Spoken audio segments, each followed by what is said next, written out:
Merci beaucoup, c'est pratique parce que comme ça on est sûr d'être applaudi au moins au début, à la fin on ne sait pas. Non, merci beaucoup de l'invitation.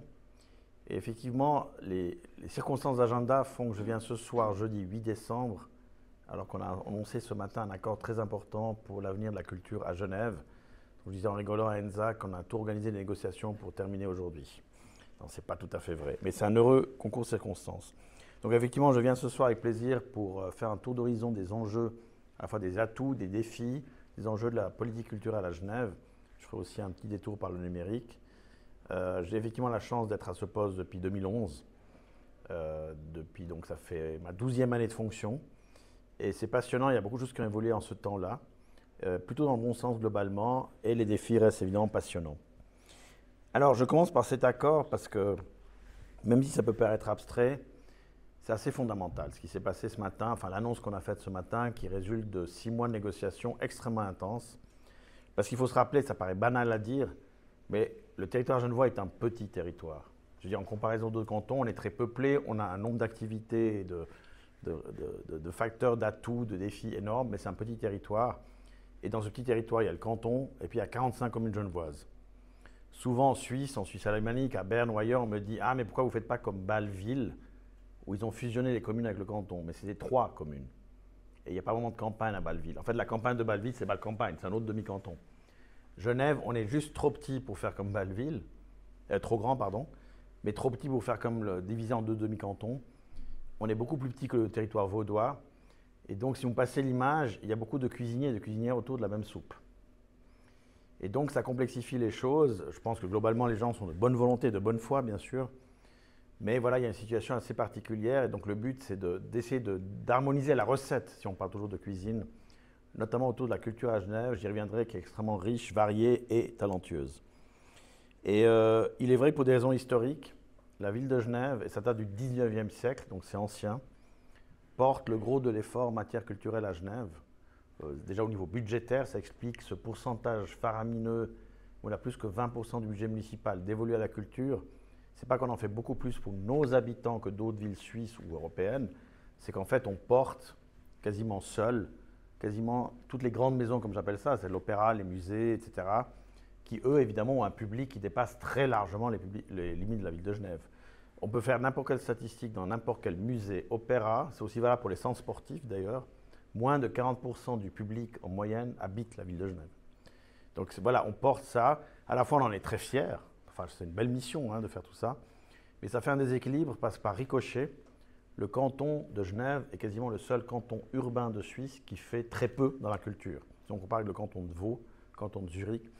Et c'est une histoire assez ancienne qui fait que c'est un peu je t'aime moi non plus. C'est un pas de deux, pas très réussi depuis longtemps, où chaque fois qu'il y a eu des approches, et il y a eu des approches de part et d'autre, ça finit par échouer parce qu'en gros, je caricature, mais on dit, la ville disait oui au canton, vous devez co-payer, mais on ne veut pas trop que vous mêliez des affaires concrètes. Puis le canton disait non, mais attends, on ne va pas payer sans avoir le droit de co-décider. Alors, c'est pour ça que l'accord de ce matin il est important, mais il ne vient pas de nulle part. Il y a quand même eu les milieux culturels qui ont lancé une initiative populaire et qui aboutit à un vote populaire en mai 2019. La Suisse, c'est aussi ça, la puissance de la démocratie directe. C'est une initiative qui disait en gros, de manière assez générique, l'article 216 de la Constitution qui parle de culture, dorénavant, on aimerait vraiment que le canton revienne substantiellement dans la culture, cofinance la création et les institutions et assure avec les communes une politique, disons, coordonnée, cohérente sur le territoire genevois. Et ce qui est quand même, et ça c'est avant le Covid, ce vote, c'est 83% des votantes et des votants qui ont voté en faveur. C'est un joli score. Alors bien sûr, il a été générique, il n'y avait pas de chiffres, il n'y avait pas de montant, mais quand même, 83%, ce n'est pas 51%. Donc il y avait un mandat très fort, qu'on se remette autour de la table, comme j'ai dit, il y a eu des tentatives dans le passé, et qu'on se mette d'accord. Et c'est ce qu'on a publié ce matin. Et on utilise le terme de l'État. Alors, d'habitude, quand on parle de l'État à Genève, on parle du canton. Dans l'administration cantonale, ils disent toujours l'État et les communes. En fait, dans la nouvelle constitution genevoise depuis 2012-2013, l'État, c'est l'ensemble des collectivités publiques et des institutions parapubliques. C'est l'ensemble du secteur public. Donc, quelque part, on a publié aujourd'hui une volonté de l'État genevois, c'est-à-dire canton et communes, de travailler dorénavant ensemble. Et donc, je vous passe les détails de la négociation. C'était complexe, mais ça consiste, en quelques mots, en une nouvelle loi qui abroge les 2 lois existantes qui étaient un peu contradictoires, la loi cantonale sur la culture et la loi sur la répartition des tâches dans le domaine culturel. C'est une loi qui dit en gros, les collectivités publiques genevoises travaillent ensemble, créent un organe de coordination, consultent le milieu, se concertent avec le milieu, et le canton, qui aujourd'hui est absent par exemple du soutien à la création artistique, revient là-dedans, on rouvre des portes qui ont été fermées. Et donc c'est un message d'optimisme associé à ce projet de loi qui évidemment doit être validé par le Grand Conseil maintenant, donc ça va au Parlement cantonal, on espère qu'ils le votent, mais ils ont ce mandat populaire de mai 2019. C'est aussi un document cadre pour la future stratégie parce que la pierre angulaire pour mettre en œuvre cette recette commune ou cette partition commune, c'est que dorénavant, une fois par législature, on met au point une stratégie partagée. On va développer dans tel domaine, voilà les défis, voilà ce qu'on compte faire ensemble. Ça n'enlève en rien l'autonomie de chacun, hein. Mais les domaines, disons, partagés, on discute des projets futurs, on discute des défis, des problèmes à régler. Et on a élaboré un document cadre qui sert de base à cette première stratégie. Le canton va pouvoir aussi bien être dans le cofinancement pérenne, par exemple, il peut décider de venir dans le Grand Théâtre et de cofinancer à moitié et de diriger avec nous, donc de faire une co-gouvernance, une co-gestion, ou il peut décider de soutenir ponctuellement ou par des conventions pluriannuelles, il y a plusieurs instruments qui sont prévus. Alors pour la ville, c'était évidemment assez fondamental, comme j'ai dit, on a ce rôle historique, et je ne vous cache pas, quand j'ai commencé moi à faire la politique, jeune militant encore, même pas au conseil municipal, vous savez, on a encore plein d'illusions, l'idéalisme. Je disais à notre représentante au conseil administratif à l'époque, Jacqueline Burdon, oui, mais enfin, Jacqueline, on est un peu seul à financer tout ça, hein, c'est cher quand même le grand théâtre, les musées. Oui, mais c'est ça qui fait l'identité de la ville. Donc en fait, la ville n'a pas forcément que l'autre a siégé en ville, hein, tu as connu ça. Il y avait aussi une fierté à apporter tout ça. Mais avec les années, ça devient lourd, et puis surtout, voilà, moi je pense intimement, et pourtant j'ai jamais fait de politique, oui j'étais député 4 ans, mais je n'ai pas siégé au Conseil d'État, un canton comme Genève doit être présent en culture. Et briser un mantra que je vois même dans mon parti, où les députés cantonaux, quand je leur parlais de ça à une époque, me disaient « Ouais, mais tu sais, nous, on fait les choses sérieuses. On fait les hôpitaux, les écoles, les prisons, les transports. Puis vous, vous faites de la culture. Vous êtes riches en plus. » Or, la culture, c'est l'ADN d'une collectivité publique. Vous voyez, si vous regardez le territoire genevois, chaque commune qui grandit développe une politique culturelle. Ça peut être très embryonnaire, hein, un premier festival, une petite scène culturelle, parce que ça fait partie de cette identité collective, cet enthousiasme collectif, et donc c'est précieux. Donc, je pense que l'accord de ce matin, et c'est le plus important, est bénéfique avant tout à la culture à Genève dans toute sa diversité. Quand je dis culture, c'est aussi bien les institutions patrimoniales, les musées au sens large, que les créateurs, les artistes, les acteurs culturels, tout cet écosystème très riche, j'y reviendrai. Ça diversifie les sources de financement et de partenariat. Ça favorise le partenariat, ce qui est précieux. Pour la ville, on va être honnête, ça nous apporte des possibilités d'alléger les factures, par exemple, pour les prochains gros chantiers comme le musée d'art et d'histoire, c'est-à-dire de ne pas être seul à financer un projet qui est quand même qui est lourd. Et donc on a mis dans l'accord que, comme j'ai dit, ça couvre tous les spectres de la culture, aussi bien la création artistique d'aujourd'hui. Comme on dit, la création d'aujourd'hui, c'est le patrimoine de demain, puis le patrimoine, c'est la création d'hier. Donc il n'y a pas du tout d'exclusivité entre les deux.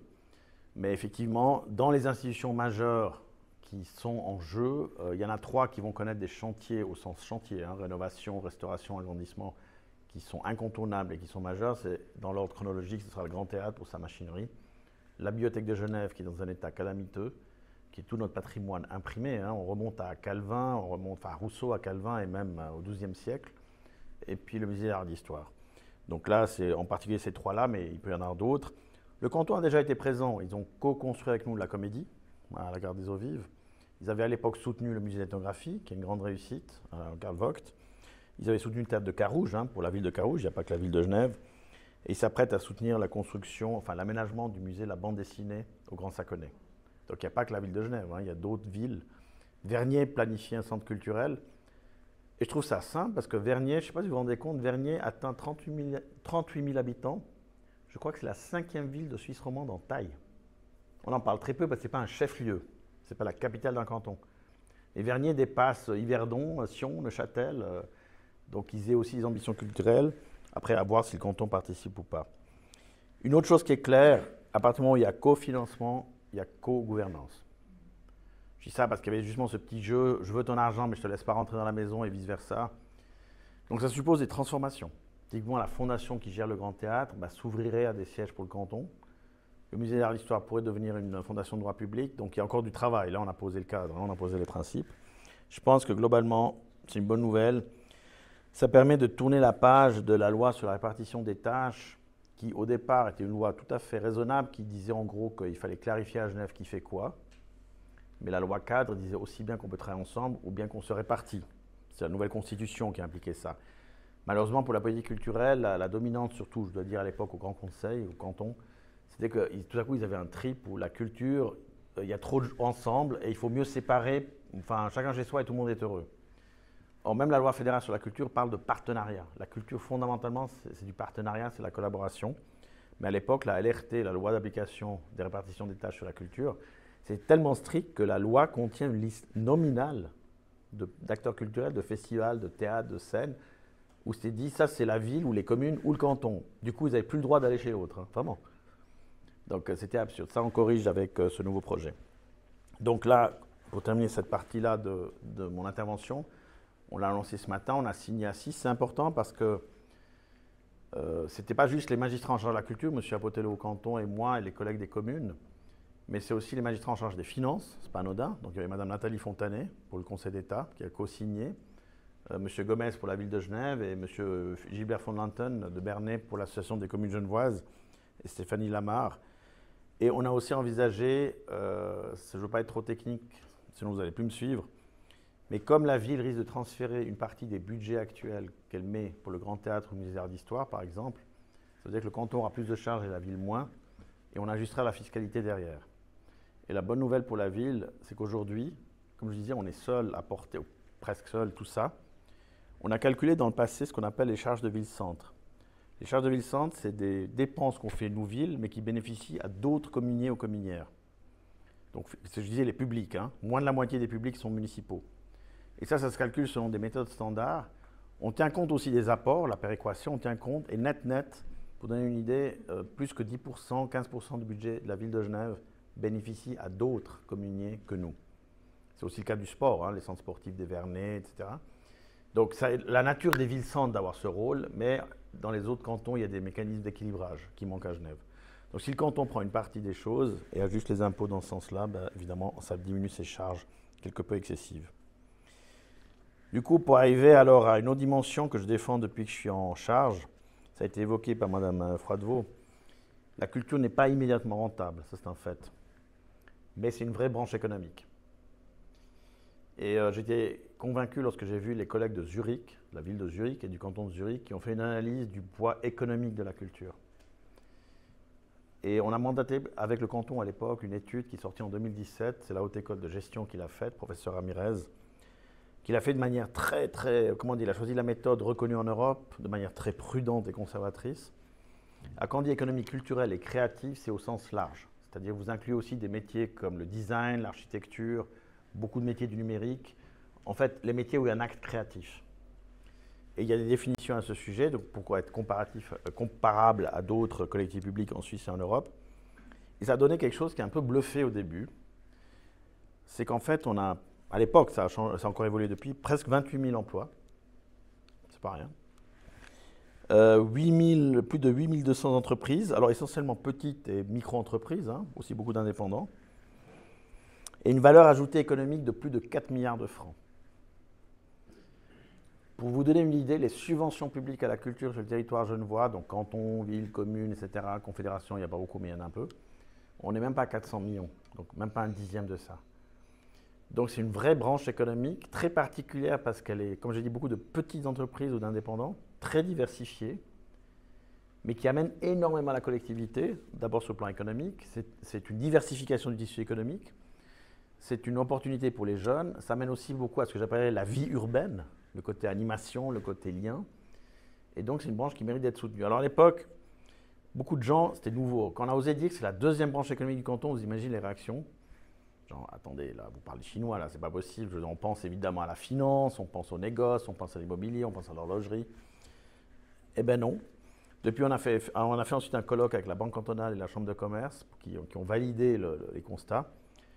Et donc, c'est vraiment quelque chose qu'on est en train de mettre à jour en ce moment. Cette fois, on travaille avec la Haute École d'Art de Zurich, l'équivalent de la HED, qui est un centre mondialement reconnu pour l'économie culturelle et créative. Et donc, on est en train de préparer la mise à jour à la fois statistique des données, parce qu'on est en 2022, mais aussi qualitative, parce que ce qui m'intéresse beaucoup au-delà des chiffres, c'est de comprendre mieux la dynamique des acteurs du réseau, qui joue quel rôle. On a par exemple d'excellentes autres écoles. Il y a la aide, bien sûr, mais aussi la EPIA. Il y a d'autres filières. C'est de faire un mapping, pour parler français approximatif, donc une carte, si vous voulez, de qui joue quel rôle dans ce domaine à Genève. L'objectif étant évidemment d'améliorer les conditions cadres et d'identifier les obstacles. Alors je dis tout de suite, ce n'est pas original, un des premiers obstacles classiques, c'est des locaux abordables, comme toujours. C'est le valable pour toute entreprise qui se lance, hein, c'est le marché immobilier qui est compliqué. Il y a plein de locaux disponibles, hein, mais pas abordables. Et les artistes ont besoin, la toute première chose qu'ils ont besoin, ou les créateurs en général, comme j'ai dit, c'est du numérique, c'est des locaux où ils peuvent travailler et se rencontrer, et travailler ensemble. Et évidemment, ceux et celles qui travaillent vers le public, de tester en quelque sorte le premier contact avec le public. À une époque, il y avait ce genre de locaux à Genève, et Claude s'en rappelle aussi, c'était les squats, quelque part. Alors légalement, on peut discuter, c'était pas, mais ils avaient ces caractéristiques de lieu, du coup abordable, parce qu'on paye pas, ou on paye un loyer minime à l'association qui gère le lieu. Et moi, j'ai découvert mes premiers groupes musicaux genevois dans des lieux de ce type-là. Aujourd'hui, j'avoue, et je parle à des gens qui représentent aussi le milieu économique au sens large, j'ai plus les chiffres en tête, mais je sais qu'à Genève, il y a un nombre incalculable de surfaces vides, bureaux, commerces, arcades, dépôts, mais à des prix qui ne sont pas accessibles au commun des mortels. Et ça, c'est... J'ai essayé à plusieurs reprises de faire aux locaux commerciaux ce qu'on fait au logement, c'est des contrats de confiance. C'est juste de dire aux propriétaires, aux régisseurs, enfin aux gens qui gèrent, écoutez, vous n'allez pas louer de sitôt. On l'occupe intelligemment dans l'intervalle, vous aurez un loyer, modéré, vous aurez un loyer, enfin pas un loyer du coup, une participation au coût, et on vous garantit que le jour où vous avez un vrai locataire, on dégage. Mais on n'a pas trouvé. Visiblement, ça les stresse d'avoir même l'occupation. Et c'est dommage, vous avez des immeubles entiers vides au centre-ville, et c'est du gaspillage finalement économique et social. Alors, pour faire maintenant l'arrivée au Covid, parce que quand on parle d'une branche économique, on peut aussi regarder l'impact du Covid, l'impact humain, social et économique. C'est une branche qui a clairement souffert. L'Office fédéral de la statistique vient de publier le 28 novembre les statistiques. Si on traverse avant, après Covid, la plupart des branches du pays ont eu évidemment une baisse, mais sortent du Covid quand même avec plus d'emplois et plus de chiffre d'affaires. La seule branche où il y a un recul net de l'emploi, c'est le domaine artistique. Parce que des artistes ayant été tout à coup dans une précarité considérable ont dû, ce n'est pas un choix, se recycler, c'est-à-dire quitter leur métier. Alors provisoirement ou définitivement, ça se discute. Mais c'est un des rares domaines qui a clairement eu un recul de l'emploi et de la masse critique, parce qu'on a bien pu voir à quel point ils sont fragiles, quoi. C'est-à-dire que effectivement, alors pas tous, il y a des gens qui ont des salaires fixes, il y a des gens qui travaillent de manière dans la continuité, mais la plupart des artistes travaillent dès le début de leur carrière sur une base très précaire, par projet, par mandat, Les jeunes artistes parfois ne se réalisent même pas qu'ils devraient trancher s'ils sont indépendants ou salariés, parfois ils combinent les deux statuts, ils ne pensent pas aux assurances sociales, à la prévoyance, alors que quand vous avez 25 ans, vous ne pensez pas à la prévoyance, de toute façon vous n'en auriez pas les moyens. Donc ça, c'est pas nouveau avec le Covid, mais le Covid a révélé ça, puisque tous les mécanismes d'aide qui ont été mis en place en Suisse, la Suisse a été généreuse, je veux dire, il y a eu plein d'aides, mais cette catégorie-là, autant les festivals ou les théâtres ou les scènes organisées ont assez bien survécu. À Genève, on a vraiment mis en place un dispositif complet et pertinent et reconnu. Autant les gens qui travaillent à titre individuel, elles, en l'occurrence, elles ont eu difficilement accès à des aides pertinentes. On a corrigé avec les années, avec les mois, ça a duré quand même 2 bonnes années la crise, on a installé des bourses, des choses comme ça. Mais la leçon du Covid, c'est que c'est un milieu qui est, tout le monde reconnaît, essentiel. Vous vous rappelez les discours, on a été privé de culture pour nous rendre compte à quel point on en a besoin quand tout était fermé. Mais on dépend de ces personnes, je veux dire, c'est bien d'avoir des murs ou des collections, s'il n'y a pas des gens qui créent, qui nous font rêver, qui nous interpellent, qui nous font rire, pleurer, on n'a pas de suite, quoi. Donc c'est un milieu, on a peut-être trop cru que ça venait tout seul. D'où à la fois la démarche que je dis aujourd'hui sur le plan économique, c'est de mettre à jour l'image du secteur, l'état des lieux qualitatif et quantitatif du secteur. L'année prochaine, il y aura, vous serez certainement aussi invités, c'est-à-dire qu'on fera un événement public là autour dès qu'on aura les résultats, comme j'ai dit, de l'étude, un symposium. On se réjouit beaucoup de l'organiser. Et puis un plan d'action avec le canton, donc bien sûr, parlant de locaux ou bien d'autres facteurs clés. Par exemple, les pépinières pour les jeunes qui sortent de formation. On perd beaucoup de jeunes talentueux qui vont ailleurs en Europe, à Berlin ou ailleurs, parce que justement le démarrage à Genève est compliqué. en termes de cette transition vers un début de carrière où on n'a pas encore forcément des revenus importants. Et puis parallèlement sur le statut et la rémunération des artistes, comme souvent en Suisse, c'est vrai qu'il y avait peut-être une tendance à se renvoyer la balle. Parce que les lois de référence sont fédérales. La loi sur le chômage, la loi sur l'AVS, la LPP, c'est fédéral. Et puis là, c'est mal couvert. C'est-à-dire qu'on a obtenu il y a quelques années une concession que au chômage, vous pouvez doubler vos 2 premiers mois de cotisation pour essayer de rester dans le délai cadre, les droits à l'assurance chômage. C'était une concession insuffisante, mais c'est déjà ça. Mais il faut déjà avoir assez de mois de travail pour avoir droit au chômage. Et puis ça couvre que les gens qui ont des contrats à montrer. Mais si vous êtes art visuel et plastique, par exemple l'art contemporain ou les musiques actuelles, vous n'avez pas forcément des contrats salariés. Du coup, vous êtes indépendant. Et alors là, vous avez tous les risques d'indépendant. Mais vous n'avez pas de perte de gain. Vous avez à peu près rien. Du coup, ça a été aussi le constat de la crise. Donc, à toute crise, à tout malheur, quelque chose est bon. C'est-à-dire que la crise a été douloureuse, mais du coup, il y a eu un coup de fouet, si je peux me permettre de dire ça, à prendre ça au sérieux. Et d'arrêter de se renvoyer la balle entre le niveau fédéral, cantonal et communal. Nous, les villes, on a la responsabilité parce qu'on est les plus gros financeurs de la culture dans ce pays. La moitié du budget public pour la culture en Suisse vient des villes. Ensuite, vous avez 40% des cantons et 10% de la confédération. Donc nous, on finance quand même le gros, on peut donner l'exemple. Je vous donne un exemple très prosaïque. Même les musées municipaux, donc des services qui dépendent de moi, pendant longtemps, ne rémunéraient pas ou pas correctement les artistes qu'ils invitaient. Parce qu'ils disaient par exemple à un musicien, une musicienne, c'est bien pour ton CV de jouer au musée, donc voilà, c'est ça la récompense. Mais en toute bonne foi, hein. Ça change. On travaille avec les milieux concernés pour faire des barèmes de référence.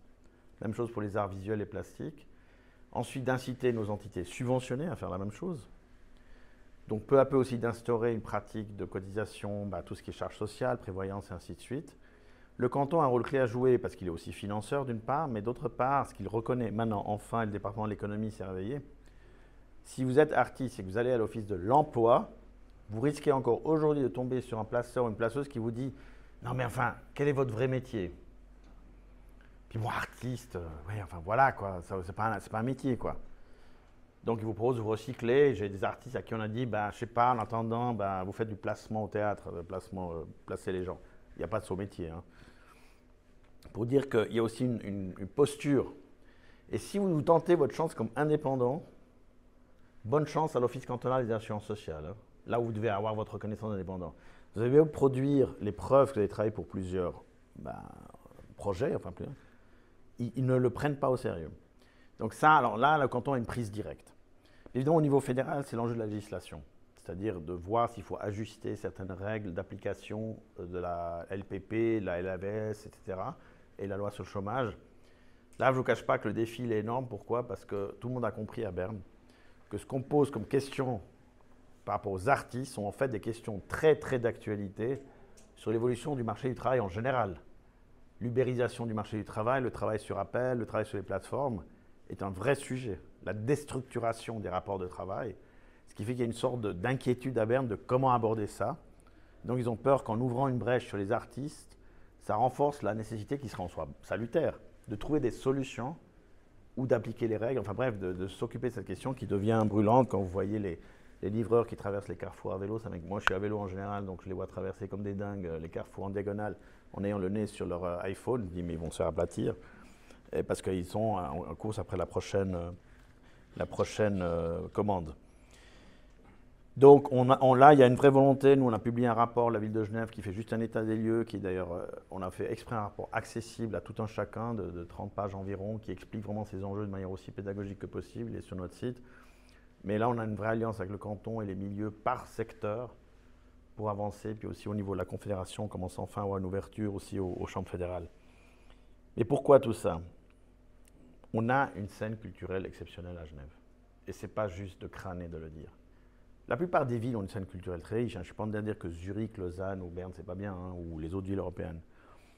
Mais si vous prenez le critère des prix fédéraux, c'est-à-dire chaque année, la Confédération décerne des prix dans tous les arts. Donc il y a des prix des arts de la scène, il y a des prix dans la musique, il y a des prix dans les arts visuels et plastiques, dans je crois aussi les livres, enfin tout ce qui est écrivain, enfin lettres.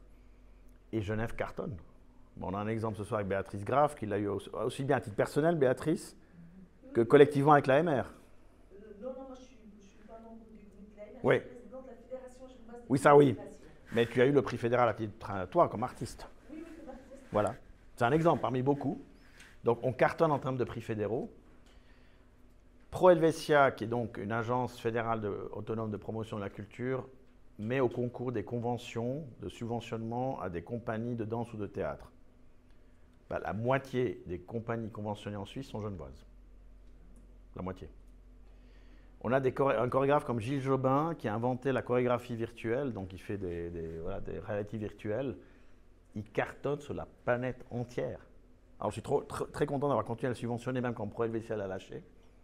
Maintenant, Pro Helvetia est tout content de revenir d'ailleurs, parce que le numérique ça coûte, dans un premier temps. Mais il cartonne, c'est un porte-parole, disons, de la créativité genevoise qui est extraordinaire. Dans d'autres registres, on a plein d'artistes, je ne vais pas tous les citer, qui cartonnent vraiment dans les registres respectifs. Même un festival comme le Festival international des films des droits humains, le FIFDH, qui allie le film au service des droits humains, c'est une carte de visite à l'échelle internationale qui est extraordinaire. Dans nos musées, le musée d'ethnographie, dans sa nouvelle configuration extrêmement appréciée, réussi, a eu le prix de musée européen de l'année en 2017. Le musée L'Ariana a été reconnu par la Confédération, c'est un des rares musées qui a obtenu une subvention fédérale, ils sont très chiches là-dessus. Le Grand Théâtre a eu le prix de l'Opéra de l'année récemment en Europe. Donc ça ne veut pas dire que tout est bien, pas du tout, hein. Mais je dis quand même, on peut être fier, parce qu'à Genève, évidemment, on les critique avec nous-mêmes, c'est ce qui nous fait avancer aussi, hein. On aime bien râler, on aime bien... J'ai dû expliquer à des non-genevois qui arrivent à Genève, quand un genevois dit « c'est pas mal », c'est un compliment suprême. Mais c'est vrai, hein. Ah, c'est pas mal. Il est tout déçu. Non, non, non, non, non, tu peux être content. C'est beaucoup. Donc, il ne s'agit pas de faire juste de s'encenser, de dire que tout va bien. Il y a plein de défis à relever. Mais quand même de dire qu'on a de quoi faire du bon travail. On a par exemple un domaine plus discret, j'en ai parlé hier, parce qu'on a inauguré une exposition que je vous conseille d'aller voir au musée RAT du Musée national de Kiev en Ukraine. Évidemment, il y a une signification particulière en ce moment. On est, ville de Genève, parmi les plus reconnus au monde sur la protection des biens culturels. Comment on a des stratégies de prévention des sinistres et de gestion des sinistres quand vous avez une inondation, un incendie, au point où d'ailleurs les Ukrainiens nous ont appelés via un organisme qui est basé à Genève, parce qu'ils se sont rendus compte qu'ils devaient protéger leurs collections, les dissimuler face au bombardement. Et donc en 24 heures, on a trouvé 300 caisses qualifiées pour des œuvres et qu'on a réussi à envoyer avec des emprises genevoises d'ailleurs qui ont joué le jeu, parce qu'arriver jusqu'à la frontière polonaise, c'était encore assez simple, mais il fallait arriver jusqu'en Ukraine. Et ils nous sont reconnaissants, typiquement là en termes aussi de reconnaissance, ils sont tellement reconnaissants de ce travail qu'on fait. Donc pour approcher de la fin, parce que le but c'est aussi d'échanger, oui, je pourrais aussi citer la Comédie qui a ouvert la gare des Eaux Vives. C'est un projet génial parce que non seulement c'est un projet urbanistique, il incarne un nouveau quartier, aussi la gare du Léman Express, mais au moment où certaines scènes peinent à retrouver leur public après le Covid, la Comédie ne désemplit pas. C'est pas la seule, hein, mais c'est un grand succès. C'est vrai que si je parle encore de cet aspect-là, on est en Suisse encore en train de comprendre le comportement du public après le Covid. C'est pas encore très clair, c'est très inégal. Vous avez des choses qui cartonnent, vous avez d'autres endroits qui ont la peine. Par exemple, typiquement, les opéras, pas seulement le nôtre, a une baisse de fréquentation. Est-ce que c'est définitif, c'est un changement plus large, disons, de conception, ou est-ce que c'est encore des effets du Covid? Genève s'en sort plutôt bien. Il paraît que nos théâtres sont mieux fréquentés que les théâtres en Suisse allemande. Par contre, il y a un domaine qui ne retrouve pas son public pour l'instant, c'est les salles de cinéma. Aussi bien commerciales, donc les multiplexes comme Balexer, que les salles indépendantes, clairement les chiffres ne sont pas bons. Et de nouveau, on va lancer en janvier de nouveau une étude sur les publics pour comprendre les trends. Est-ce que c'est provisoire? Et l'autre phénomène qu'on voit, mais ça c'est pas seulement dans la culture, les gens se décident au dernier moment maintenant. Parce qu'avec la crise, pour moi, ils se sont dit, si on réserve trop à l'avance, on risque de devoir annuler. C'est comme les vacances, c'est comme d'autres choses. Et les billetteries me disent, par exemple, le FIFDH dont j'ai parlé, il est toujours plein. Mais d'habitude, il est plein 3 semaines à l'avance. Là, ils ont été pleins la veille. Donc ça est aussi un phénomène. Voilà, est-ce que c'est durable, est-ce que c'est provisoire? Alors pour terminer sur quelques enjeux qui vont certainement nous occuper ces prochains mois et années, il y a des enjeux, je dirais, génériques qui sont liés à notre société en général. Par définition, la culture est toujours impliquée dans les débats de société. Par définition, les artistes ont aussi cette capacité à s'en mêler à leur manière. Ils le font, ils ne le font pas comme ils veulent, comme elles veulent, et d'amener des dimensions parfois surprenantes, un peu choquantes, décalées. Mais évidemment, il y a un effet retour, c'est que par exemple, l'enjeu climatique et environnemental, c'est un discours difficile pour le milieu. Parce qu'à la fois, pour un artiste, une artiste, d'être invité ailleurs dans la planète, bah, c'est une reconnaissance énorme. Mais certains se disent, est-ce que je vais aller au Japon pour une soirée de représentation à 5? En même temps, de le faire uniquement en visioconférence, ça n'a pas la même valeur. On a bien vu, la visio, c'est pratique, mais ça ne remplace pas le contact direct.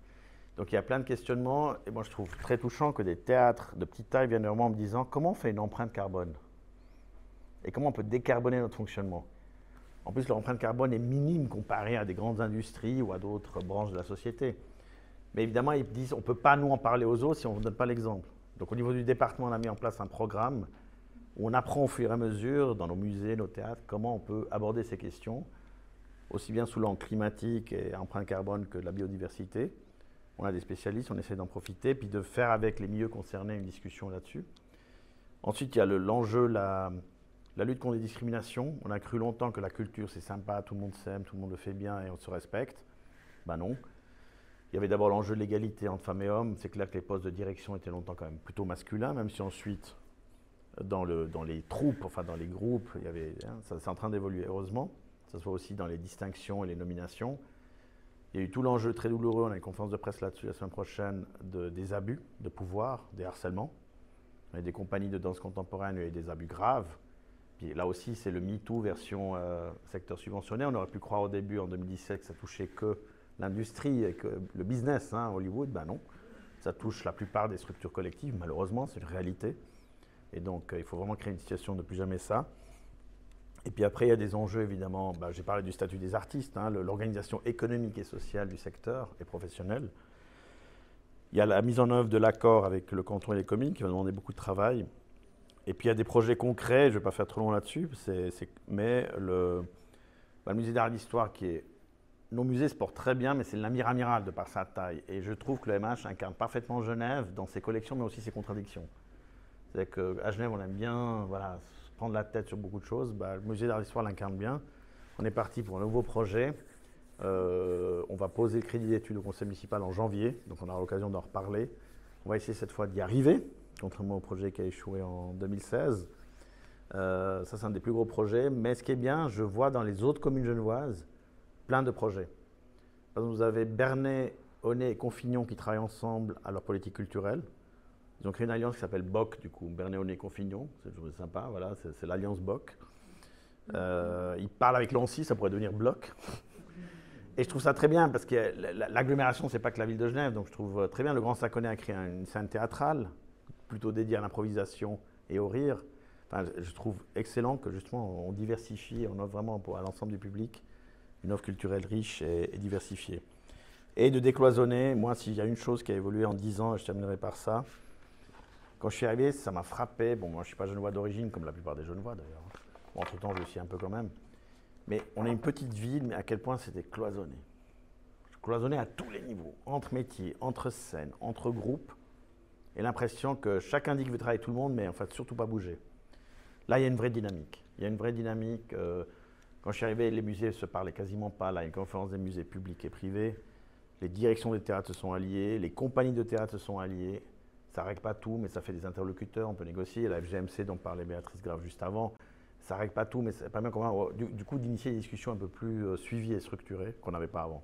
Et ça me rend optimiste. Donc voilà, j'espère que je n'étais pas trop long. Merci beaucoup.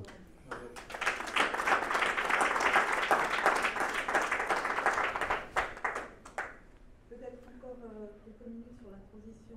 Oui. Alors, je pense que j'ai choisi, donc en 2020, quand il y a eu les dernières élections municipales, on a un peu redistribué les cartes et j'ai demandé la responsabilité de la direction informatique. Alors, direction informatique, c'est très prosaïque. On vous dit, ouais, c'est les serveurs de l'administration, c'est la micro-informatique, etc. Mais c'est un vrai choix personnel parce que moi, je ne suis pas du tout un geek. Je ne suis pas le type qui va acheter le dernier gadget ou je n'ai pas l'iPhone le plus récent, disons. Mais j'ai toujours été passionné par le numérique comme enjeu de société. En disant, en gros, que le principal défi du numérique, il n'est pas technique, mais humain. C'est-à-dire, ça va super vite. On peut difficilement s'en passer, ou alors on a un mode de vie très spartiate, on peut, mais il faut vraiment... Alors, il y a des gens qui font le choix, ils ont des téléphones à l'ancienne, ils ne sont pas des smartphones, ils évitent d'aller sur Internet, mais objectivement, c'est difficile, c'est pratique, ça a une offre énorme. Mais ça va super vite, c'est-à-dire qu'on est en train de perdre le contrôle de nos données. Quand je dis données, c'est toutes les traces qu'on laisse sur le réseau. La plupart des gens me disent, ouais, mais j'ai rien à cacher. Je dis, mais attends, le jour où quelqu'un utilise ces données à des fins soit commerciales, soit même autres, enfin, on voit les pays qui contrôlent leurs citoyens, c'est tentant, hein. Tout appareil étatique, quel qu'il soit, a une tendance, enfin, voilà, une tentation parfois d'utiliser les informations qu'il a ou d'en chercher par des moyens pas forcément transparents, c'est dans la nature des choses. Donc, je me suis dit, on a mis le titre, enfin la transition numérique dans le titre du département, et je crois que je suis le seul département public de Suisse qui a ça directement dans le titre. Et on a développé une politique numérique. Alors, la direction informatique fait son job, évidemment, mais même comme entreprise Ville de Genève, on a fait un gros travail où les services métiers réalisent enfin que l'informatique n'est pas un service qu'on appelle, écoute, j'ai besoin d'un nouveau logiciel, débrouille-toi, puis on attend la livraison et ça marche tout seul. C'est qu'ils doivent s'impliquer de A à Z dans la définition du besoin et le choix des solutions et l'analyse de l'impact organisationnel et humain et managérial. Le nombre de fois que des solutions informatiques, aussi excellentes soient-elles, ont foiré parce qu'il n'y avait pas une claire discussion, négociation entre le client et le fournisseur sur la définition du besoin. Et on sous-estime complètement l'impact sur l'organisation des équipes et des métiers. Mais ça, c'est en train d'évoluer aussi dans le privé d'ailleurs. Hein. Mais on ne peut pas bombarder du jour au lendemain une autre solution informatique sans se poser la question comment les gens individuellement et collectivement vont le percevoir. Il y a même des gens qui ont peur de perdre leur métier. Quand on a commencé à centraliser tout ce qui est comptable dans l'administration, c'était complètement éclaté. Les comptables de l'administration se sont dit on va disparaître. On a dit non, vous allez changer en partie de métier, vous n'allez pas disparaître, on a besoin de vous, mais peut-être un peu autrement. Donc il y a une peur aussi de ce type-là. Donc l'accompagnement au changement là, il est crucial. Ça, je parle que de l'administration. Ensuite, il y a l'aspect population. On était clairement en retard, on l'est toujours d'ailleurs. Hein. Maintenant, ça a changé, mais par exemple, il y a encore 2 ans avant le Covid, j'étais en charge des sports et j'avoue que je désespérais parce que si par hasard, je ne sais pas qui parmi vous a joué au badminton, vous voulez réserver un court de badminton tout prosaïquement, comme simple citoyen, vous devez téléphoner à une ligne qui était évidemment toujours occupée. Puis après, la personne au bout du fil qui enfin vous prend l'appel, elle est épuisée parce qu'elle fait engueuler toute la journée, parce que justement les gens n'ont pas réussi à la choper, elle note à la main sur un carnet du lait votre créneau. Bon, c'est sympa à part ça, mais pas très efficace. Et quand vous arrivez, vous payez en liquide parce qu'il n'y avait pas encore de système de carte. Maintenant, c'est bon, on a une appli pour ça et cette personne peut faire autre chose d'un peu plus intéressant. Donc, l'avantage du secteur public, c'est qu'on n'est pas dans une logique où on se dit « Ah bah tiens, on peut économiser un poste ». Tout de suite, forcément. On lui fait faire autre chose. Donc, le deuxième niveau, c'est les prestations à la population, même basiquement, hein, réservation, information, démarche en ligne. Et on fait encore un travail là-dessus, ce n'est pas encore optimal. Puis après, le troisième niveau, c'est le côté plus politique, c'est-à-dire, modestement bien sûr, dans quelle mesure la ville de Genève peut participer au débat sur les enjeux du numérique et sensibiliser à ça. Donc, on a par exemple un espace à la bibliothèque de la Cité, vers le Confédération Centre, la principale bibliothèque municipale, au 4e étage, qui sert un peu de laboratoire. Et ce qu'on se rend compte, c'est que la population, enfin les gens, les familles, les adultes, les gamins, les seniors, sont super demandeurs d'ateliers très accessibles. Comment je gère mon identité sur les réseaux, qu'est-ce que ça veut dire quand je laisse des traces, ou très prosaïquement, comment je remplis mon déclaration d'impôt en ligne. Ça, c'était embryonnaire et maintenant, on est en train de construire un réseau d'inclusion numérique parce que vous imaginez bien que la crise du Covid, là aussi, a révélé à quel point une partie des gens sont largués. Et l'OSEO, donc l'Office suisse d'entraide ouvrière, section Genève, avait fait une étude au sortir de la crise, assez rapide et basique. Parce que du jour au lendemain, les gens ont dû faire l'école à la maison, faire des visioconférences. Bon, on a vu tous les gags sur les visioconférences, mais au-delà du fait que c'est drôle, mais dans les faits, même les gens qui ont des smartphones se sont retrouvés largués, s'inscrire à un logiciel de visioconférence, etc. Et il y a le même phénomène qu'avec l'illettrisme, c'est qu'on a honte de l'avouer. Donc il y a un néologisme que je trouve très bien, on parle d'illettrisme pour les gens qui ne sont pas à l'aise avec l'écriture et la lecture, on parle maintenant d'électronisme, c'est les gens qui ne sont pas à l'aise avec le numérique. Alors ils sont parfaitement capables, si on parle des jeunes, d'être sur TikTok, hein, mais vous leur mettez un ordinateur classique avec Word et Excel, déjà au niveau social, quand il y a eu la crise Covid, il n'y avait pas beaucoup d'ordinateurs dans les appartements. Hein. Pas tout le monde a des ordinateurs, un par personne, hein. Parfois il y en a un par appart. Donc il y a aussi Donc là, il y a un gros enjeu d'inclusion numérique. Et après, il y a des enjeux plus politiques, c'est-à-dire que nous-mêmes, en tant que ville, on se pose la question, par exemple, de l'impact écologique de notre propre informatique. C'est un des secteurs qui croît le plus vite en termes d'émissions de gaz à effet de serre. Hein. C'est en train de dépasser l'aviation. Et le pire, si jamais la prochaine fois que vous le ferez, je le fais aussi, je confesse, un des pires facteurs dans ce domaine, c'est la consommation de vidéos en streaming. Enfin, de films, séries, tout ce qui est en streaming. Parce que c'est une puissance de données que vous devez transmettre, donc des machines On parle de virtuel, mais c'est très physique, hein, c'est très concret. Il y a des serveurs, il y a des câbles, enfin, il y a des antennes, il y a des relais, il y a des machines. Tout ça consomme une énergie colossale. Et en plus, tous ces centres chauffent, donc il faut les refroidir. Donc, il y a un enjeu aussi en moment. Et puis, l'autre facteur terrible du numérique, c'est les matériaux. Parce que pour faire ça, les conditions d'extraction à l'origine et de recyclage à l'arrivée, c'est dramatique. En même temps, je reconnais, j'en ai un, et puis je ne compte pas m'en renoncer, j'en ai besoin et j'en ai envie, mais il y a un vrai défi là aussi autour. Puis, dernier élément, c'est dans le domaine plutôt de l'éthique, c'est l'enjeu des données. Alors, certains disent qu'on a déjà perdu la bataille, c'est-à-dire que les grands ont une telle puissance de frappe, les GAFA, qu'on ne pourra plus les arrêter dans la commercialisation de nos données. Ben, c'est ça, on dit que c'est le pétrole du XXIe siècle. Parce que les données, une fois que vous avez les algorithmes pour les analyser et les exploiter, on peut vous profiler de A à Z. Des gens comme Migros et Coop, ils pourraient déjà maintenant, sur la base de votre carte Cumulus. Qui a une carte Cumulus ou Coop Card ici? Plusieurs personnes. Migros et Coop ont encore une sorte d'éthique, c'est-à-dire qu'ils vous envoient des offres, bien sûr, mais ils ne vont pas encore faire du profilage individuel, vraiment individualisé. Vous avez acheté beaucoup, je ne sais pas moi, des mincées de poulet les derniers temps, donc vous passez près du rayon des mincées de poulet, vous recevez une alarme sur votre portable, il y a une action sur les mincées de poulet. Techniquement, c'est facile. Hein. Et surtout de vendre les données. Hein. Les cartes de crédit, ils auraient, les cartes de crédit que vous utilisez, ils ont tout sur vous.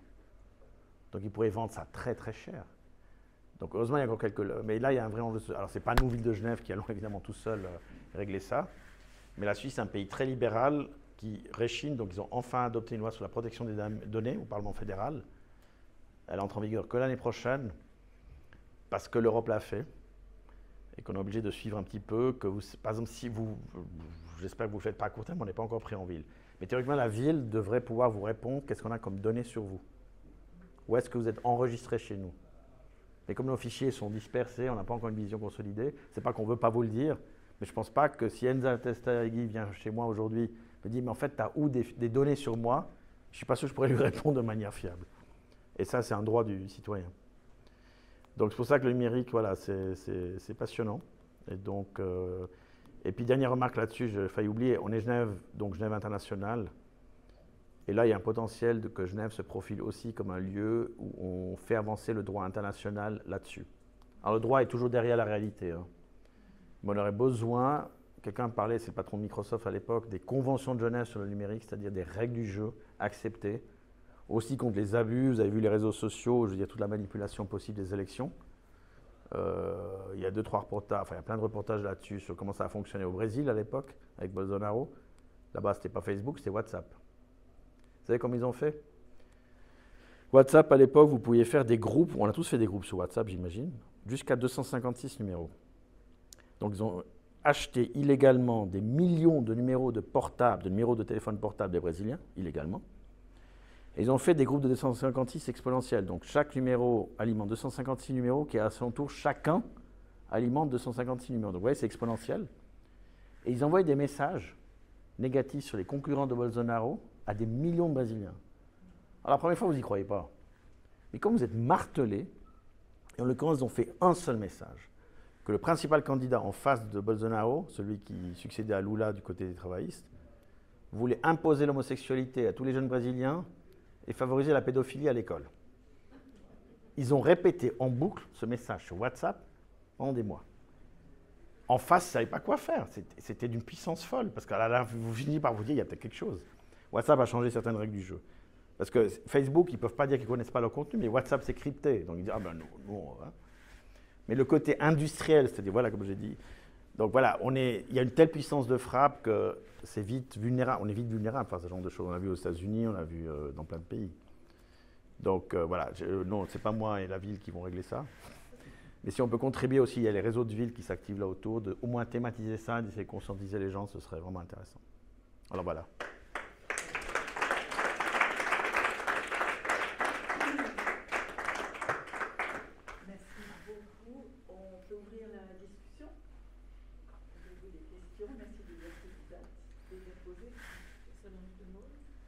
Concernant le musée d'art et d'histoire, la nouvelle législation qui se met en place, elle pourrait faire un retour en arrière, parce qu'on a tellement mal voté, on a séparé le canton de la ville, nous on n'a pas pu voter la chambre ici par exemple.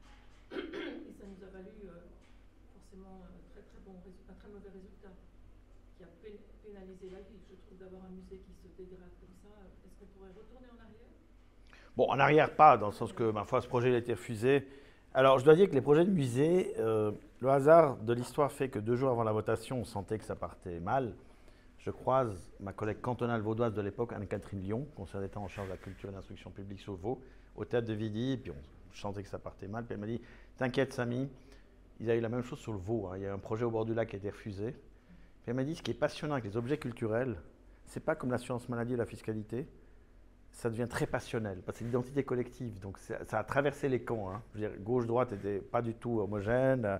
Même, elle m'a dit, moi, des amis m'ont engueulé parce qu'au sein même de la famille et des collègues, on s'engueulait sur le projet de musée à l'époque. C'est la même chose à Genève.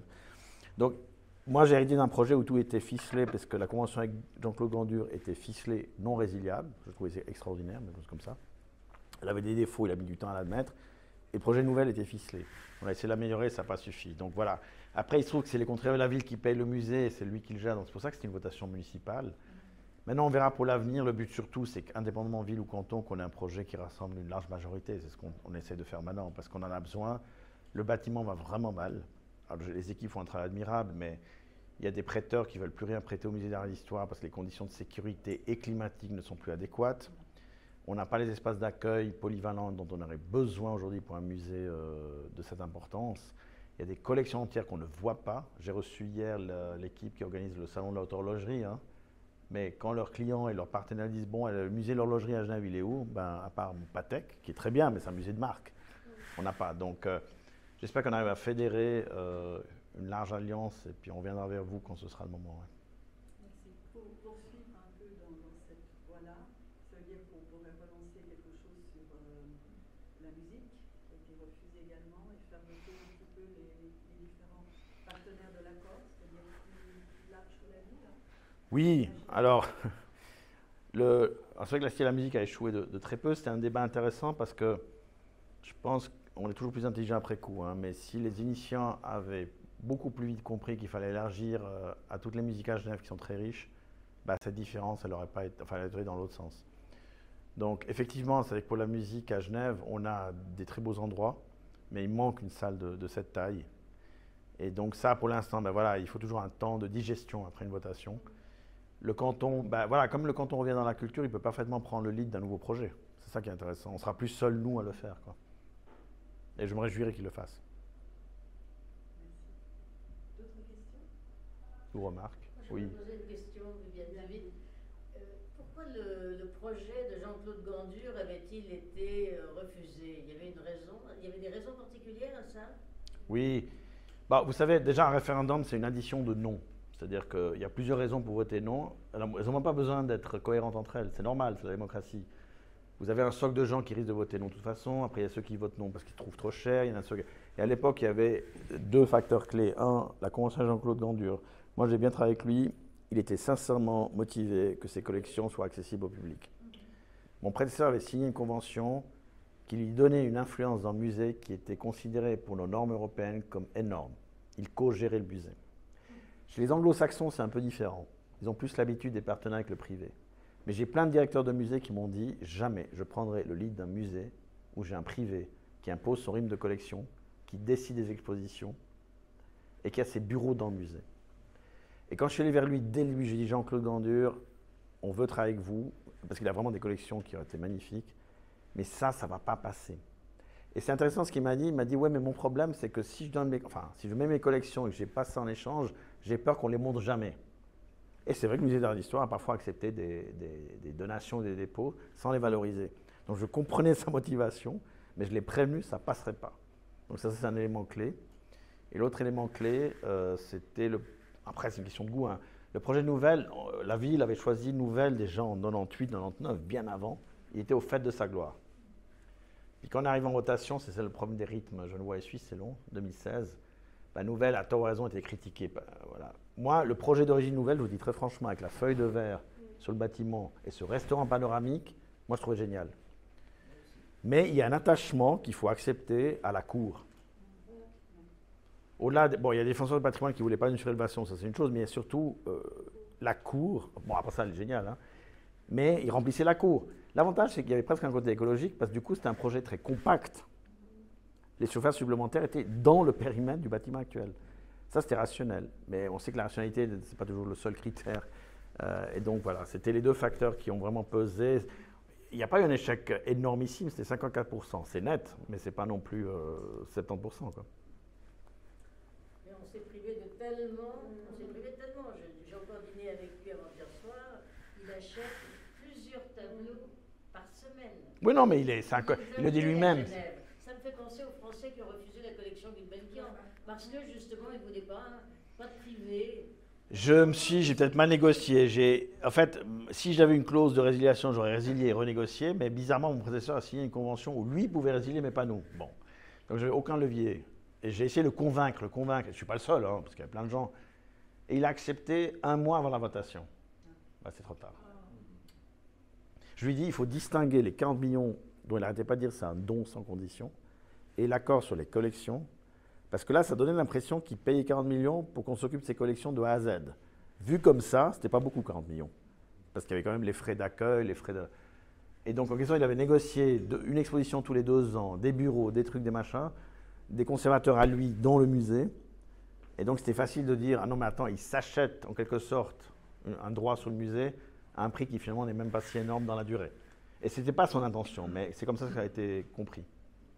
En plus, au dernier moment, il y a eu un article du Courrier, ça on lui a dit avec Rémi Pagani, on s'est engueulé, qui était un peu limite. Mais lui, du coup, il a fait un procès que humainement, je comprends, mais ça faisait David contre Goliath, donc le grand milliardaire qui attaque le journal indépendant. Alors ça, c'était... Quand Rémi Pagani et moi, on s'est dit, mon Dieu, c'est fini, c'est foutu. Comme quoi. Pour en revenir sur la transition. Oui.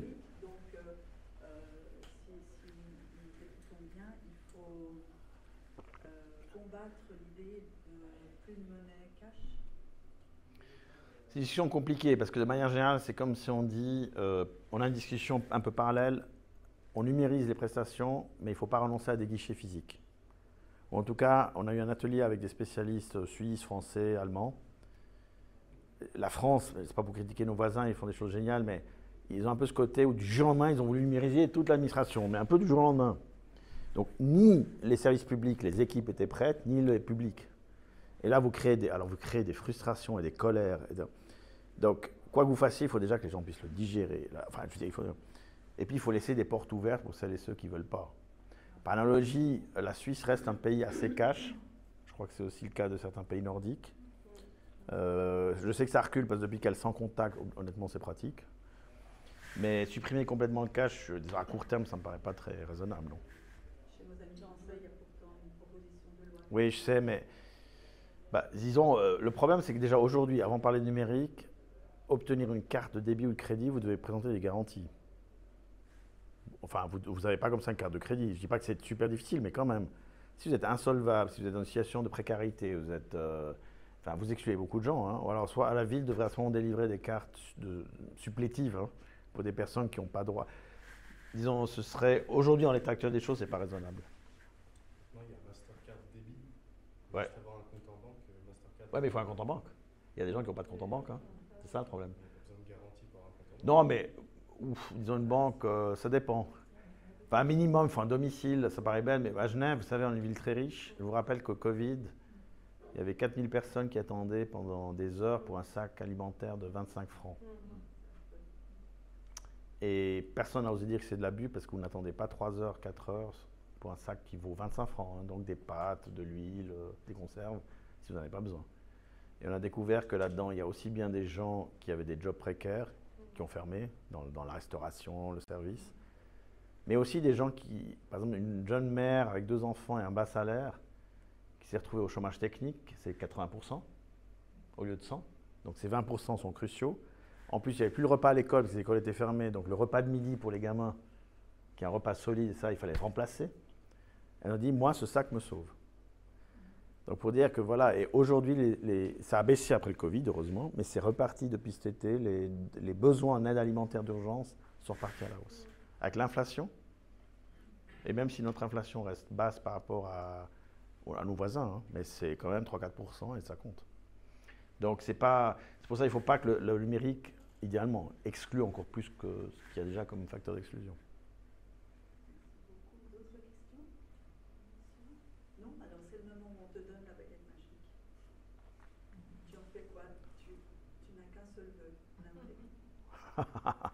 La baguette magique.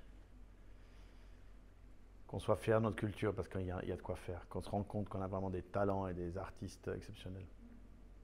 Merci beaucoup. Merci à vous.